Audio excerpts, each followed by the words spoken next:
Nigeria police force under the leadership of IGP Kayode Egbetoken has kept mum since reports indicated that the US-trained private intelligence officer, Harrison Gwamnishu, who was invited to facilitate the rescue of a married couple, husband and wife simply identified as Mr. and Mrs. Ibrahim, that was kidnapped since late November at their home in Avili community, a village near Auchi Polytechnic in the Etsiko West local government area of Edo State, has been arrested and remanded to prison by a court sitting in Benin City, the Edo State capital, over allegations that the private intelligence officer, Harrison Gwamnishu, underpaid the ransom money given to him to give to the kidnappers to rescue the married couple in captivity. The reports of Harrison Gwamnishu's arrest and subsequent remand to prison custody became widespread after a popular Nigeria social media activist, Vincent Martins Otse, in a video statement on Friday morning alleged that he has facilitated the arrest of the private intelligence officer,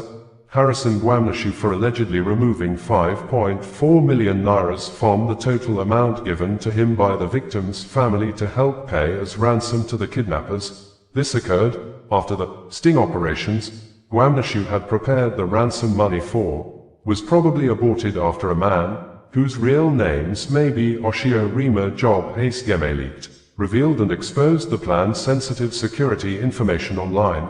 According to the suspect who leaked out the sensitive security operational plans of Gwamnishu, Harrison Gwamnishu never told the family he was going to remove some money from the ransom, that the kidnappers said the money was not complete, hence only the wife was released, the man still held in captivity due to the incomplete ransom payment. The suspect, Oshio Rima Job Asgeme, in a video recorded statement stated that he was the one that helped facilitate the service of Harrison Gwamnishu when the family of the kidnapped victims requested for it. The action of the suspect may have prompted Harrison Gwamnishu to abort the sting operations, obviously for the safety of his personal life and the lives of Nigeria's soldiers and other security operatives he does use to execute and complete his sting operations against kidnappers, which often leads to the killing of the kidnappers and recovering of the total ransom paid. For the purpose of clarity, sting operations is a deceptive practice and undercover tactics used by journalist or intelligence officer or security operative to get closer to a suspected criminal or criminals in order to be more familiar with the criminals and the environment they operate, and the deceptive practice may include the journalist or intelligence officer or security operative pretending to give ransom money to kidnappers in a manner that can cause a delay in proper assessment of the environment before the security troops may launch offensive attack against the criminals. The action of Asgeme of leaking out sensitive security information may be of interest. Why Nigeria soldiers and other security operatives are being killed in large numbers whenever in previous and recent years the Nigeria security troops are on rescue missions, including the recent mass killing of soldiers along with Brigadier General Uba Musa and civilian JTF members at Wajiroko village in Borno State by criminals.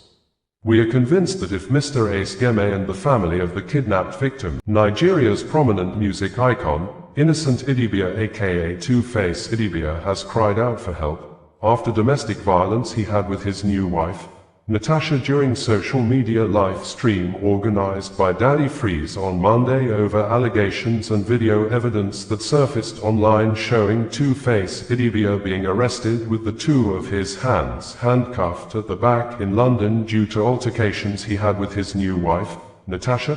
The act of domestic violence between the African Queen music crooner and his new wife has drawn the attention of the Edo State House of Assembly, and the House of Assembly on Tuesday summoned the wife, Natasha, who is also a member of Parliament in the Edo State House of Assembly, to appear before its disciplinary committee on ethics over what the State Assembly described as a behavior capable of embarrassing the House. It may be recalled that at the beginning of the year, Two-Face Idibia announced his break-up with Annie Macaulay in January 2025 and presented Natasha as new wife-to-be. Soon, Two-Face younger brother, Charles Idibia, came online and said his elder brother, Tubaba, has moved from frying pan to burning furnace, expressing deep displeasure over the choice of Honorable Natasha as a wife. Two-Face Idibia, in an Instagram story a few hours ago, made a simple post with a write-up, "Help me." He did not state what he wants people to help him with or give a clearer picture of whatever he needed help for. Many people in the society included suggested the needed help may not be unconnected with marital issues he's probably having with his new wife, Natasha. But in a video later today, he said, "This is getting out of hand. It's a very dangerous situation. I understand what fans can do, but I am perfectly okay. This is putting Natasha at risk. Please, I need everybody to calm down and cease we're gonna resolve all these issues. People they get issues for house Nobi today. Please friends, family, everybody cease fire. Please, I am perfectly fine. I didn't post that post." The Nigerian music icon, Two-Face Idibia addressed growing concerns after a troubling post circulated online suggesting he was in distress and calling for help. The Edo State House of Assembly on Tuesday summoned the wife and the lawmaker representing Igor constituency, Natasha Robosa, to explain what members describe as behavior capable of embarrassing the House after videos of the legislator, who is married to music star Innocent Tubaba, Idibia, kept spreading online. According to the Speaker, Blessing Agbebeku, the lawmaker must appear before the House Committee on Ethics and Privileges within 1 week to respond to the allegation of misconduct linked to her recent actions. Agbebeku said, "Honorable Natasha Robosa has been summoned to appear before the Ethics and Privilege Committee of the Assembly due to her recent conduct which has been trending online. This conduct drags the name of the House into the mud, and it is the responsibility of the members of the Assembly to conduct themselves well. This House has cerebral minds, educated people who had been dragged in the mud for too long by our colleague, Honorable Natasha.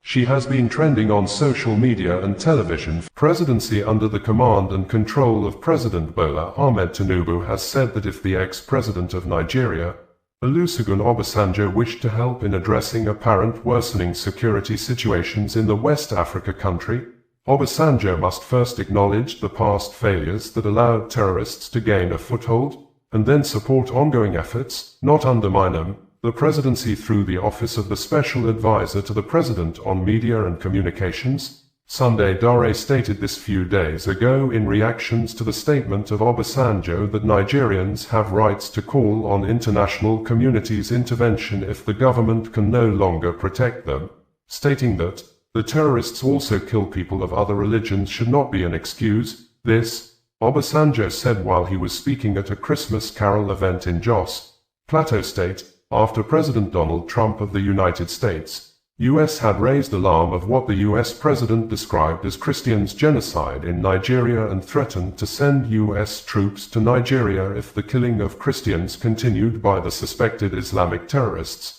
A presidential statement that has seen spike in the activities of kidnapping and killings in Nigeria, and thus creating more attention to the apparent unsafe nature of the country, which included the abduction of 25 schoolgirls from Government Girls Comprehensive Secondary School, Maga, Kebbi, the kidnapping of 38 worshippers in Ereku, Kwara, and the mass abduction of over 300 students and teachers still in captivity at a Catholic school in Niger State, with daily wave of coordinated attacks across the northern and southern parts of the country, wherein the bandits, often suspected to be Fulani herdsmen, have abducted monarchs, worshippers, a bride, married couples, students and travelers, taking at least 600 people as captives within 14 days. And the rising unsafe nature of things could have made the Nigeria's defense minister, Alhaji Mohammed Badaru Abubakar, to tender resignation letter on Monday, while the immediate past Chief of Defense Staff, General Christopher Musa, has since been appointed as the new defense minister, and the Senate has scheduled today, Wednesday, for his screening in line with the law and constitutional procedures of the Africa country. According to Obasanjo, no matter what religion you belong to, no matter where you come from, no matter what profession, we Nigerians are being killed. And our governments seem to be incapable of protecting us. We are part of the world community. If our government cannot do it, we have right to call on the international community to do for us what our government cannot do for us. And for anybody to say because those who are being killed belong to this region, belong to this religion, belong to this tribe, and then others too are being killed, cannot be an acceptable excuse. Before I left government, I know we had capacity to pick up anybody in Nigeria who commits crime anywhere. The capacity that we didn't have then is after we have identified and located such a criminal, we have no capacity to be able to pick him up without moving on land or by air. Now we have capacity with drones. You can take him up. Why are we not doing that? Why are we apologizing? Why are we negotiating? In a statement on Sunday, Dare warned that Obasanjo's comments risked distorting the security. President Bola Ahmed Tinubu of Nigeria has declared a state of emergency over growing insecurity in the West Africa country, and as such, banned open grazing, with a call on Herders Association to tell their members to surrender illegal weapons in their possession, and as well gave a matching order to the Department of State Services, DSS, to recruit more forest guards to chase away terrorists and bandits from all forests in Nigeria. President Bola Ahmed Tinubu also called on members of the National Assembly to review existing laws in Nigeria and give rooms for the establishment of state police. In his words, President Bola Ahmed Tinubu, while declaring the state of emergency on security matters on Wednesday, said, "Today, in view of the emerging security situation, I have decided to declare a nationwide security emergency and order additional recruitment into the armed forces. By this declaration, the police and the army are authorized to recruit more personnel. The police will recruit an additional 20,000 officers, bringing the total to 50,000.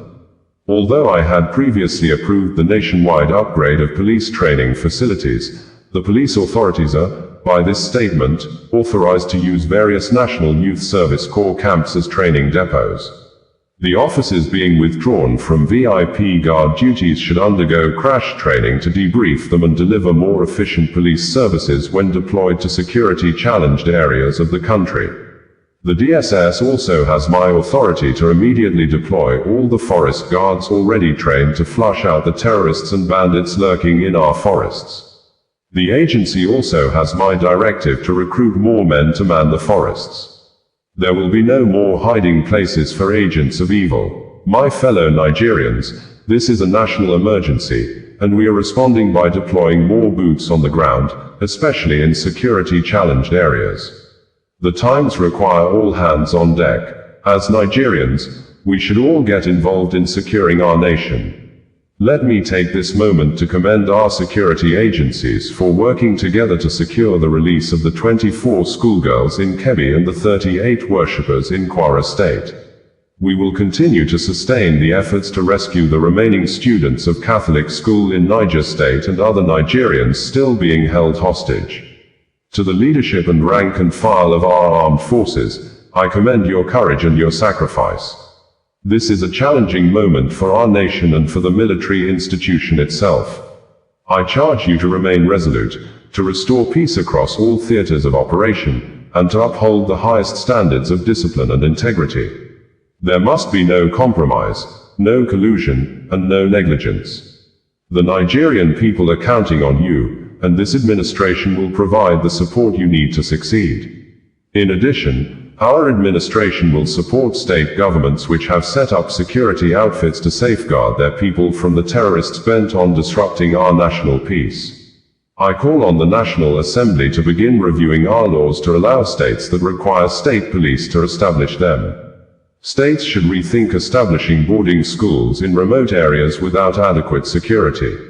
Mosques and churches should constantly seek police and other security protection. There are concerns that a renewed war may break out between Israel and Hezbollah fighters in Lebanon as Pope Leo XIV prepares to visit Turkey and Lebanon beginning this week, from the 27th of November to the 2nd of December 2025, which will be the first apostolic journey of the head of Catholic Church outside Italy of his pontificate. The possible renewed war may occur following Hezbollah stands to retaliate attacks Israel launched in the capital of Lebanon, Beirut on Sunday, killing Hezbollah chief of staff and second in command, Haytham Ali Tabatabai alongside 4 other persons, namely, Qasim Hussein Bajawi, Mustafa Assad Berro, Rifat Ahmed Hussein, Ibrahim Ali Hussein, and funeral is being held in their honor in Beirut as at the time of filing in this report on Monday. Israel, while confirming the killings, said, Tabatabai is a mass murderer, his hands are soaked in the blood of many Israelis and Americans, and it is not for nothing that the US put a bounty of $5 million on his head, although previous popes had visited Lebanon in the past successfully, but the current pope, Pope Leo XIV, is the first US-born citizen to be pontiff or head of the Roman Catholic Church, and one of the Hezbollah official, Mahmoud Qumati, in a statement on Sunday as he stood near the bombed-out building in the Harid Rake suburb, said, Israel's strike crossed a red line, and Hezbollah's leadership would decide on whether and how the group would respond.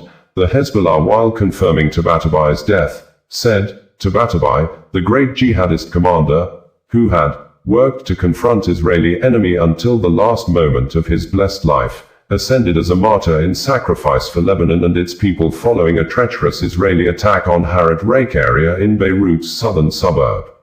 Israel carried out the airstrike on the southern Beirut suburb for the first time since June, killing at least 5 people and wounding 28, according to Lebanon Health Ministry. Funeral proceedings for Haytham Ali Tabatabai, the Hezbollah commander, and others were held on Monday in Beirut's southern suburbs. Early photographs and videos from the scene showed Hezbollah members carrying Tabatabai's coffin, draped in yellow and green, and raising the group's yellow flags as they marched through the Lebanese capital. Hezbollah said the strike, launched almost exactly a year after a ceasefire ended that Israel-Hezbollah war, threatened an escalation of attacks, just days before Pope Leo XIV is scheduled to visit Lebanon on his first foreign trip outside Italy. In its statement, the IDF said Tabatabai commanded most of Hezbollah's units and worked hard to restore them to readiness for war with Israel. Israeli Prime Minister Netanyahu's office said earlier Sunday that the Hezbollah chief of staff was the target of the Israeli strike on southern Beirut. Office of the Prime Minister of Israel, in a statement on Sunday, said, a short while ago, in the heart of Beirut, the IDF attacked the Hezbollah chief of staff, who had been leading the terrorist organization's build-up and rearmament. Prime Minister Netanyahu ordered the attack upon the recommendation of the defense minister and the IDF chief of staff. Israel is determined to act to achieve its objectives everywhere and at all times. The Israeli Prime Minister, Justice James Omotosho of the Federal High Court sitting in Abuja, Nigeria Federal Capital Territory, on Thursday convicted and sentenced Mazi Nnamdi Kanu to a passionate prison term of life imprisonment against the penalty of death sentence he said he ought to have pronounced on the Biafra Republic agitation leader over the statements Mazi Nnamdi Kanu made on October 20, 2020 through Radio Biafra during the warlike situation between the civilian population and Nigeria security operatives, following series of reports that the Nigeria security operatives were shooting and killing innocent unarmed protesters, who were protesting against bad government and police brutalities. Tagged Ensis protest, Justice Omotosho in his ruling, said, Nnamdi Kanu was responsible for the killing of 175 security operatives during the Ensis civil-military war-like situation on October 20, 2020, and Justice Omotosho in his ruling, failed to state the numbers of civilians that were killed by Nigeria security operatives during the war-like situation that apparently forced Nnamdi Kanu to start teaching the civilians on how to manufacture Molotov cocktail, also known as petrol bombs, urging them to go and meet welders to buy bulletproof doors from the welders to defend themselves, and launched a retaliatory defensive attacks against the Nigeria security operatives who were accused of turning the peaceful protest into a barrage of gunfire, human rights violations and abuses. Justice Omotosho convicted Nnamdi Kanu on counts 4 and 5 over the Ensis protest, and he described Nnamdi Kanu action during the violent protest as an act of terrorism. On count 1, Justice Omotosho convicted Nnamdi Kanu for an act of preparatory to commit terrorism over statements made by Nnamdi Kanu in May 2021. Justice Omotosho in the ruling claimed and ruled that Nnamdi Kanu declared war against security operatives in the southeast states without provocation. This statement by Justice Omotosho apparently made him look like a biased person, because after Justice Omotosho read the entire 7-count charge and convicted Nnamdi Kanu, Justice Natasha thereafter recognized a media news report and broadcast of Nnamdi Kanu on April 25, 2021,